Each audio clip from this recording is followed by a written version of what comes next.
سلاو هيفين دمك بمفا دقال كورت كونكشن جدنجي أمريكا لواشنطن أز داخلي شمو وأزجي لقمان أحمد من لقال سلاو ريزي من دي برنامج إيرو ده بروسسا آشتي دناف سروكي PKK وحكومتا تركيا ده قالوا هشتيا كو ولكماية ركفتنا إيراني بزلهزين جيهاني را ورولا إيراني دروجهلاتا نافين ده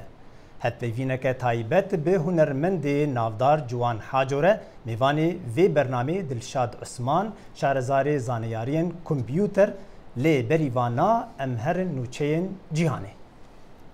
وزير بريطانيا أمريكا أشتن كارتر دقال بنجامين نتنياهو سرك وزير إسرائيل كومبو هفتيكي بشتي ركاتنا لسر نافوكي إيراني وزير أمريكا إسرائيل بشت راست كيركو أولاد بري بناغيا ده استراتيجية أمريكا دا لروشلاتا نافين نتنياهو لي ديجي ركاتنا دقال إيرانيا ودي بيجا أو شاشتيك ديروكيا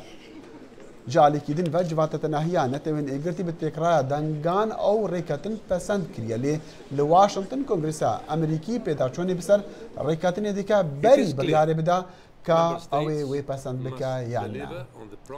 هول دانا سروک وزیرین یکیتیا اوروپا تیک چو بو پیدا کرنا مالین دمکی ج 40,000 پنابرین ج افریقیا آسیا و روجلاتا ناوین ره گو درباسی یونان و ایتالیا ببون به قاچاغی پشتی گو دریای سپی درباس کربون دبن خطرا مرنی ده کومبونا د دوشنبه ده یا سروک وزیرین یکیتیا اوروپا لبروکسل بو بداوی کرنا پلانا بجی کرنا پنابران لی اوروپای دی یکی تباخی ده لی او بسر نکت و ماتا داویا دی سالی بري كمبانيا توشيبا نفدارا جابوني دجكار كيشانا خدا جبر اشكربونا قازان جاي قالك زيدا يا كمباني وهناك كاربندانجي د چند سالین بوری دا کمپانی 1.2 میلیارد دلار و کارمندانجی قازانج کردن راپورتکا سربخوا او شرمزاری اشکره کرد بریفبری کمپانی هیساو تاناکا هاتی خطابار کردن او جسالا 2008 ورا کمپانی بریفبری با بامنرین ما لإسطنبول و آمده راپورتین تایبت شاندنه لسر خطقینا لسروجی و ریاکشناوی لسر گل و حکومتا ترکیه و برسواوی دناو گلی کرده.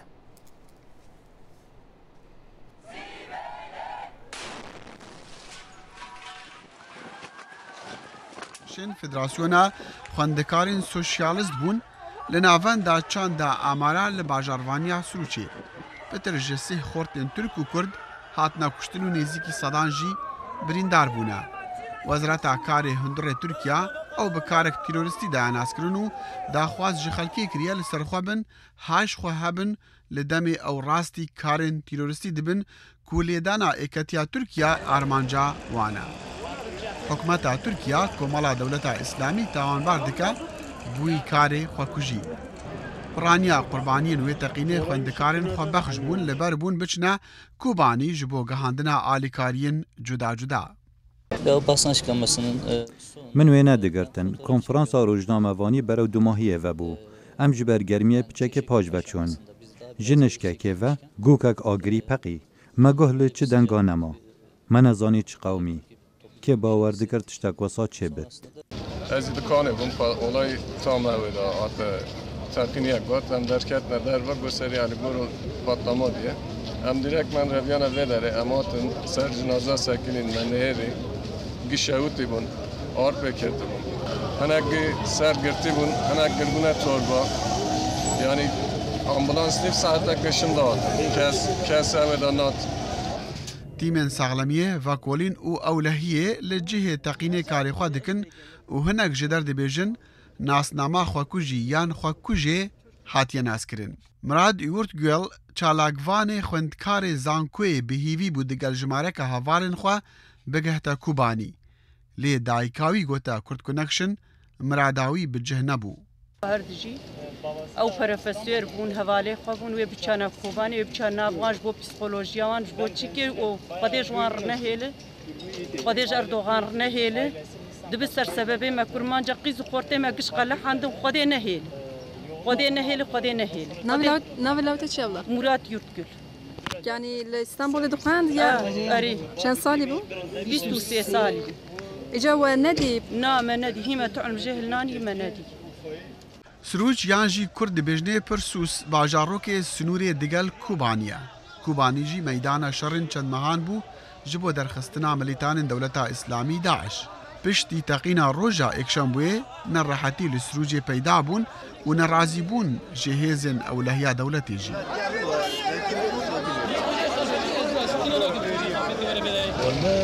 توی زود و دیویژن پرخوال بکنه یعنی دبیت کی پاتما بده و حالش بین لیورپول کومانیش عینی و بنوره یعنی من فوز زود و بکنه مشتکی شو دهوجی yani فوز زود و تیگو تنو کویدن دبی gerçekten لاسطنبول جی خلق درکتن خو پیشاندان و نرازی بونان جبو شرمزار کرنا ویکاری و هر وسا ناس کرن و دادگاه کرنا تاوان باران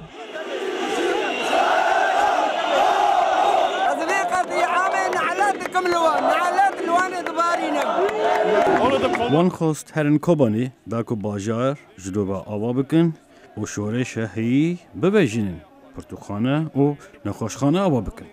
او بو آرمان جوان وان دخواست تکوشینه بو مروباهی بکن سکرتری گشتی نتوانه گرتی او کریار شرمزار کرو هیویا خوا دیار کرکو تاوانبار جزای خوا لپیش دادگاه ورگرن بدهان خوندکاران جی چندین باجارن ترکیا لسروجی جویابون و پشتوانی خوا جبو کردان و شروان کرد نشاندان بری بمب دنافوان دا بپقیتن بله داخل تراپور دیت راستی از سالا پار لسروجی بوم چومه ده ببو راستی یعنی یک کار بیجه او دورهان ببو جیه کی ناوندک جه پنابرین کوبانی و تایبتی بو آلیکاریا خلکین کوبانی یعنی کی جان دور کی جان ولاتی بخواستان آلیکاری در باسی کوبانی بکرانه دوا گوبه هاتانا سروجی و جوه داره در باسی کوبانی تکرن بله او تقینا گوچه بو راستی گلکی زور بو مخابن بله و لدمك وافتقين ونرحتي لتركيا دبن قالوا بروسي اشتي كودني برا ريبني بيكيكي وحكمتها تركيا دا قهايا شقناغي فامنري دنجي امريكا لاسطنبول صالح دوران دقل جماركا شارزايا وخلكي عادتي اختي وافرابورت قهانديه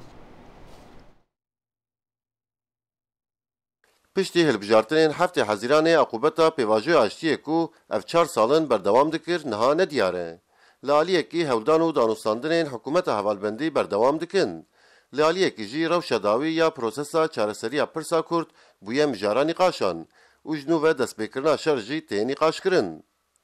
هر وها گوتنین سروکومار ترکیه رجب طایب اردوغان یین روژا یکم آججنه کو گوتو بو از مطابقات دولما بحچه قبول ناکم هدف جی دووک پککیه هشتگو مجو گومانا سر پیواجوی چارەسەریه زیدتر ببه. لگوری که امتف دجین حلال حاضر تشتک سروکومار دای پیشی خو و داجو تشتک حتی نیار 3 سال دستکفتی گله کرد و ترکتن و جمهوریت ترکیه تر başlat kıyma. Eğer kuvan hareketi hatani ana hatun kirin van haberdar van bazari hatani ana hatun kirin pişti dolma bahçe toplantısı devam bikirler. Buna tamam Türkiye gerekli başmışına. Bu saatte fanekirini sarıkumar nafazır yapmışine. محقق القرشوي مخاطبي وجه الجوري تدبيره خو بالسنيه انا بخلق كل جيش ولا تدبيره كي بولتقا كنو افاكا ترجيح كردا وقتي خانكين وكل تبجي امزانن اشيتي براتي ولا باطنه روجنامه‌وان محمد علی اردوغان جی راوستاندن و داخویانین تندین لسر پروسسا چارەسەریه به چند بابتان و گریده ده. پرسکریکا اولهی هیه هر دو آلی هفدو نباورن جبر کوبر یعنی بجارتنان هر دو آلی جی هم اق پارتی جی هم آلی هدفی جی هم بر هفدو گلک زمانه که تند بکار آن یعنی فکر اساسی AK Parti yani درام AK Parti هنگه سنه کرد فازن شر چه بدنابر لشکر و PKK ده جبر کد بجنه و پیواجو چارەسەری رعی محمی بر تشتین وصاد بیش لی فکر اساسی AK Parti دخوازه کو پیواجو چارەسەری بدومه لی چوا بدومینه دوی تشتی ده زرالی اکتنیه لگور نرخاندن سیاسی تی چاوریکرین کو با آواکرنا حکومت کنوره و روشا پروسس آشتی جی زلال ببه. صالح توران دنگی ئەمریکا ستەمبول. وزیر دەرڤە ئەمریکا جۆن کێری ji dengê Amerîka re got got rêkeftina bi Îranê li ser programavê ya navokî wê bihêle got cîhan bêtir aram û parastî be û wê sûdeyên mezin bigihîne wê bêtir zanîn di vê raportê de.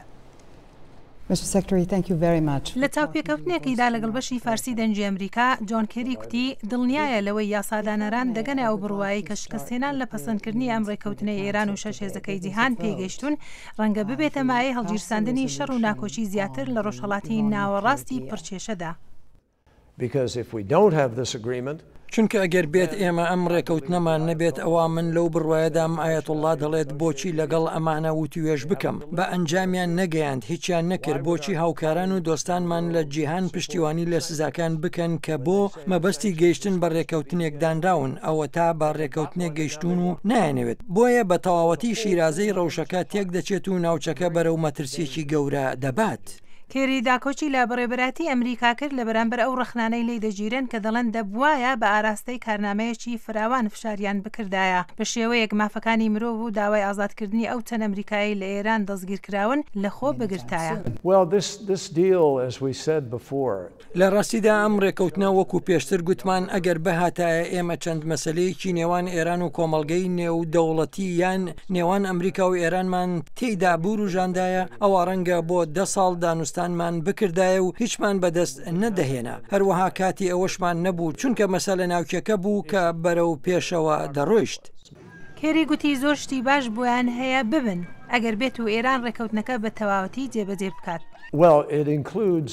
ژیانی گەشەکردن لە خۆ دەگرێت بەڵام ئەوەش لە خۆی دەگرێت کە دەست بەجێ جێبەجێ بکرێن ئەوانیش لابردنی سزای تایبەتن لەسەر دارایی و کاری بانکی و هێنان و بردننی کاڵاکان کاڵا خۆراکیەکان ڕێگەیان پێ بدرێت لە ئێرانەوە بفرۆشن بستە فەرش خۆراکی دیکە ئەم شتانە ڕێگەیان پێ بدرێن بفرۆشن بۆیە دەرگا بەڕووی هەندێک شت ئاواڵە دەبێت بەڵام بەڕووی هەموو شتێک هێشتا نەخێر قەدەغەکردنی کارە سەرکیەکانی بازرگانی وەکو خۆیان دەمێننەوە. ئەنجومەنی یاسایشی نەتەوەی گرتووەکان ڕۆژی دووشەمە لە بڕیارێکدا بە تێگڕای دەنگ ڕێکەوتنی تایبەت بە بەرنامە ناوچەکەی پەسەند کرد. بەڕێبەراتی سەرۆک ئۆباما ڕۆژی یەکشەمەی داناوە وەکو سەرەتای ئەو 60 ڕۆژەی کە بڕیارە تێیدا کۆنگرس پێداچوونەوەی خۆی بە ڕێکەوتنەکەدا بکات. هەروەها ڕێکەوتنەکە دەژبێت لەلایەن یاسادانەرانی ئێرانیشەوە پەسەند بکرێت. محتەبەر شێروانی دەنجی ئەمریکا. لقمان تاها فينك دقال جوان حاجه كريم من بريان بين استوديو من ودي تشم بحث دك شمرا دي بيجان جوان بحساب چوكان يا خو باندورا مالباتي هروسا جي غريدانا هنرمند ب ولاتي وي بخاكا وي وبتايبتي روج افاي كردستاني وروشا غوليد ام زينب تشد بيجان بله رأي لقمان سلاف اشترى وكسي يقول هالمطعم شد كن يعني لو داريت كن راستا از مالباتا كده مظن بون و ساز المال هبو و از قال جرى فيناج بيجم بسبب فيناج برضو ام ناف ازيديا رمضان بون يعني هي وقتها مالا مال باكربود وقتها كوجبر بون ازيدي هبون نافا جيانا مالباتا ده ساز هر دایم چالو خواهد ساز مال هبو میجی وکا زارو که مالباتی مراشد سازیم شکرم لید دا يعني تي بيشي بما مستيا كسك البيشات هبو وكد مالباتی شاو باویم سازید دا آمیم وال سازید دا بله لس دوی دمیل زنی چاو يعني ناف هفدو دا ساز المال هبو وقالك جناف بالباطي وكبيل سازيد دان ميجي مشاغا بكر ساز هبو ميجي ما سازيد دان مولو مردوام كر بله يعني از خردبوناوان چته حياني انا يعني اف البومات يا داوي ناب نافي وگر ديساني او ستاني بري يا ت بري گوتبون تجارك ني دوباره كر او باندور هين د هندري تد هين ديار دب يعني برهم تد قالك ديار دبن جتي حسكرناته جوي دفري او باندورا او شبهيركو او ويدميد السرته يانجي تتخوازوان بشويه كي نو وان بده خوندن او دمن بري ينغو دجيانات الدرباسون يعني قالم فينا بيج مزاروتي كيش بيراكي ناتشي دبر مظن بيج بيراكي ناتشي قنديت رسبي هار جيانا مدى حتى صاب مجانا من بدا بيميني بله هر دايم يعني نقاري تشكي هالو كيش بير بكي وناخذ مش بيجيبكم بله اللي هو كبروجا متخصص الواس راني خوي كمل فقرم بقوم بلون دست بكر براسي مستراني كردي علوي بونس كارم بيجم كيف هم جوارد هات أوستران متخصص بشيء كينو يا برنج كينو برتمه كي خوش بستودي كباش متخصص تجيبكم بله ما مسته چوناته یا اوروبا دمك دو مدرجت الاوروبا ماي يعني دمك زيدي 35 ساله بلكي هيئه الاوروبا دجي اوروبا شدات تشتستند وكهنرمند وككس دفي اف صالين دورو دريج دمانات لاوروبا بس كان بيجم اوروبا قالك تشدام من اللي قال تشتكي منصتان ناش ما تشتاز مسين نا باورناكم قلت شيء بس طاندبي نا بالعكس يعني شو ناخذ اوروبا زورا الميزان مقاد بيجم باش بو تجربه قالك يخش بو فيري قالك تشتابوم فيري كولتورك قالك سركفتي بوم تمام كر قالك جوانا فيري قالك تشتابوم ليه علامة استفهام وقت بيجن بلي إنسان قريداي ولاتي خوين هات بيجن تبي أوروبا حموش تريان ولاتي تا كردستان أجيب كردستان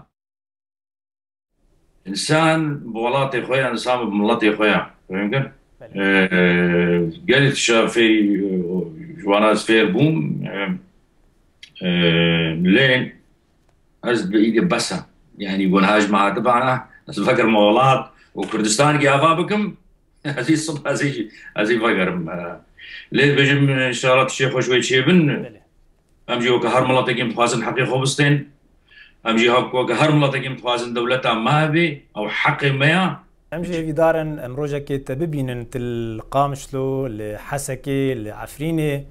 تجي كونسرين مظن الويدا تشيبك خلكين حسكريتا الويدا لدورا تبن صدي صد أمجي خونا منا وجنيزي قال بيجم ندورا باش قالك سباسيات دكم ما مستاي هيجا جوان حاجو تفدر فدام راستي بكرتاي جو هناك تيبيني اخو ناريني اخو تشتي اخوته هناك مار باركر قالك سباس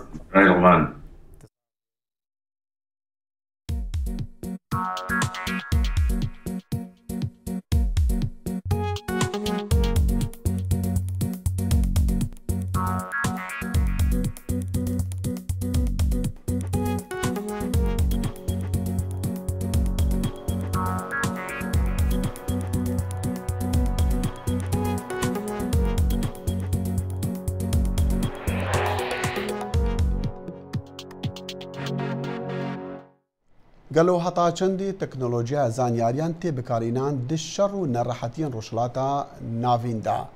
چندی کومالین تیروریست دکارن وی تکنولوژیای بو قازانجا خوا به کاربرم تایبت جی میدیای جواکی و هتا چندی ریل وان تی گرتن جو برسوا وان پرسان امیوانداریا دلشاد عثمان دکین او تایبت مندی تکنولوژیا زانیاریانا و هر وسط چند برنامه دیوی واریدا دامزراندنا دلشاد تقال که بخیر هاتی سپاس ام کیف خوش جاره کدی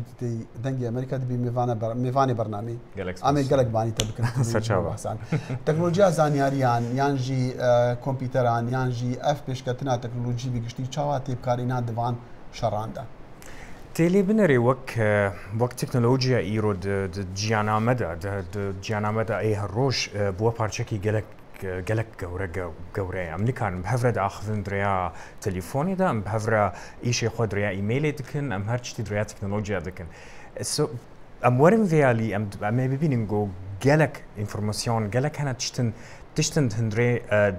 دريا في تكنولوجيا دا ام تشينن وام تستيننجي وام تهيلنجي ايش بقولوا جي شر ديت يعني انه افجي بارتشكي جيلا جرينكت في ام هرن دوي علي دي في ام هر ام كاربن اشقاج ما وري ام كاربن جو ام اكسس بكن حتى جو ام بزام بن ضان معلومات ام بكشن شخلكيج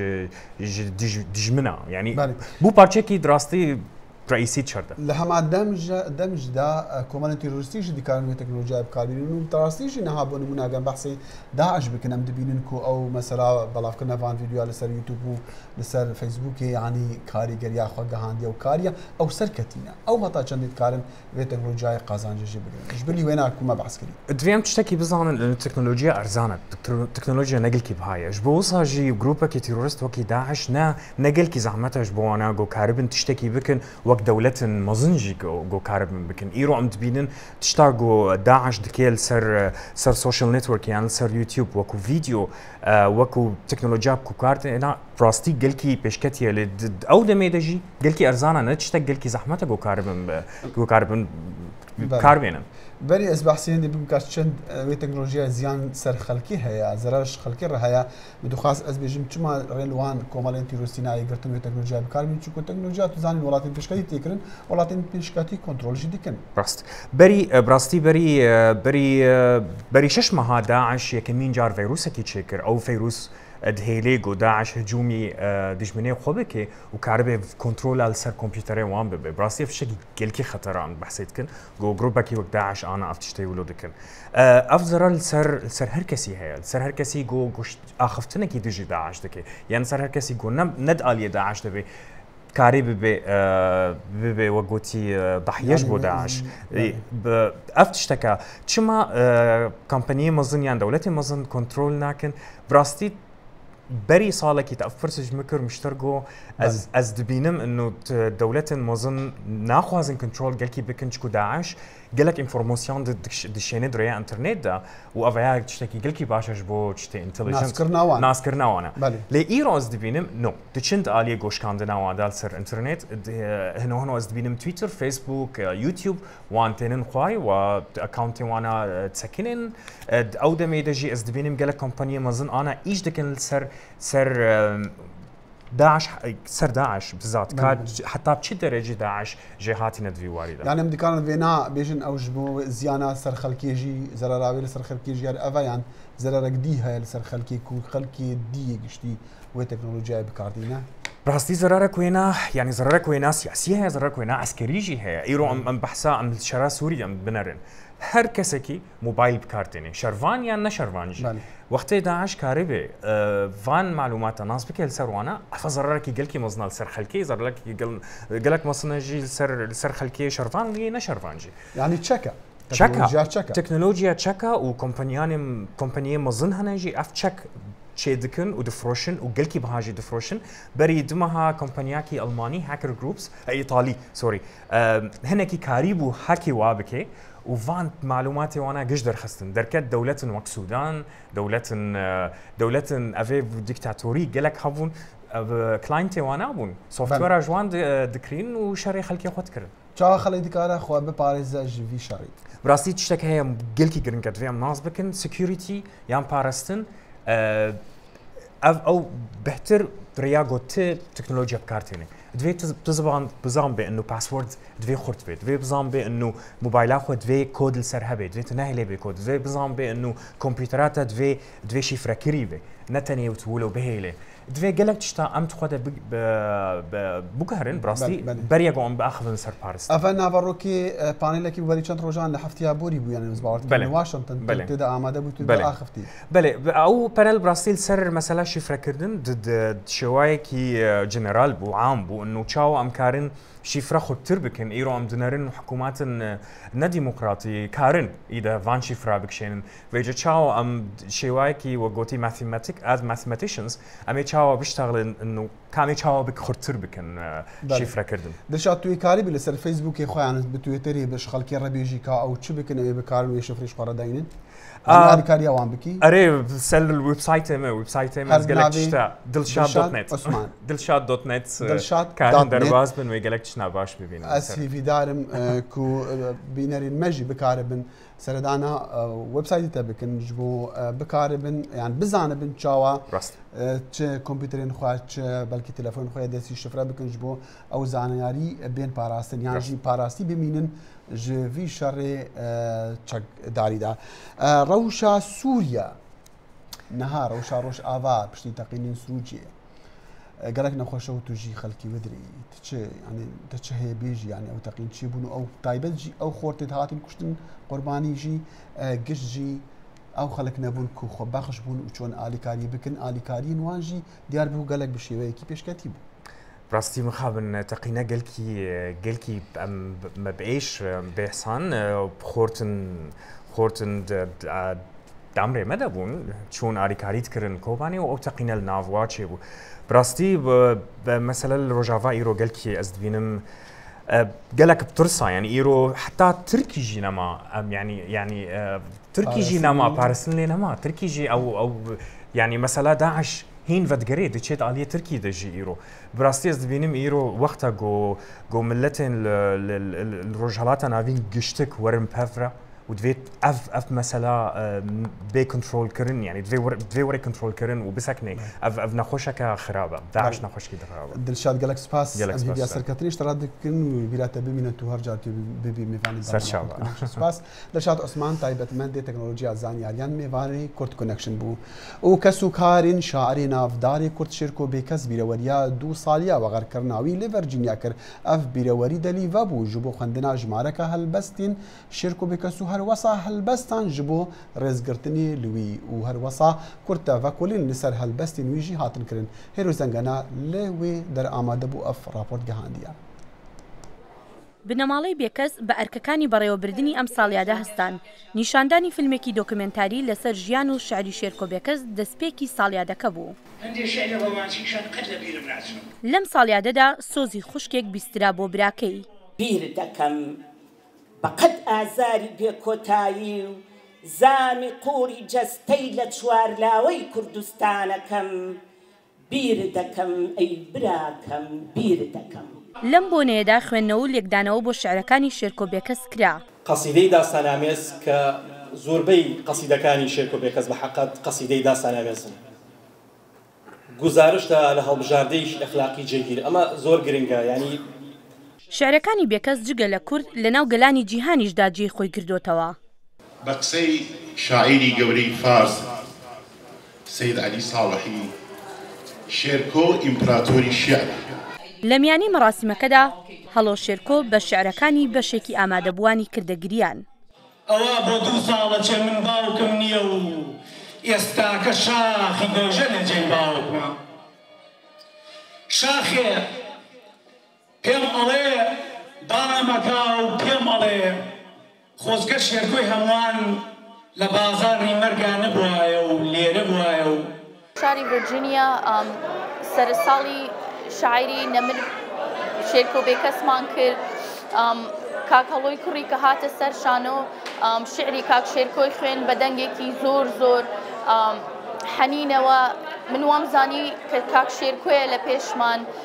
هەستێکی زۆر زۆر تایبەتی پێماندا شاعری نەمر وەکو بوو کە لەوەیە بێ بۆ ئێمە تەنانەت شەفیقە سەعیدی دایکی شێرکۆ بێکەسیش پێی وایە دەنگی کوڕەزاکەی لە کوڕەکەی دەچێت هەستی لە باوکێ چێ دوور لەوە هەستیش لە باوکێ چێ زۆر کوڕی چاکاوی زۆر کوڕی باشە هەڵۆ خۆشحاڵە بەوەی کە تۆنی دەنگی لە باوکی دەچێت زۆر کەس دەڵێکە من تۆنی دەنگم زۆر لە باوکمە نزیکە ڕاستە من هەر لە مناڵیاوانێ زۆر تاقیبی خوێندن و شارەکانی باوکمە کرد بۆیە کە هەمیشە حەزمە کرد شارەکانی دەبەرکەم وەکو خۆی بیڵێمەوانەیە دیارە بۆ لێکچوونە تۆنی دەنگمانە ئەوە شتێکی سروشتیە و من خۆشحاڵیشم بۆ کە تۆنی دەنگم لە باوکمە چێت شێرکۆ بێکەس لە 4 مانگی 8 ساڵی 2013 بەهۆی نەخۆشی شێرپەنجە لە شاری ستۆکۆڵمی سوید کۆچی دوایی کرد و لە پارکی ئازادی شاری سلێمانی بە خاک سپێردرا هێرۆ زەنگەنە دەنگی ئەمریکا. بله تماشاوان هجا تا روجا هینی داخل شمول لقمان احمد و استافی برنامه هیویا ساغی و سلامتی جورا دخوازن. خدا حافظ.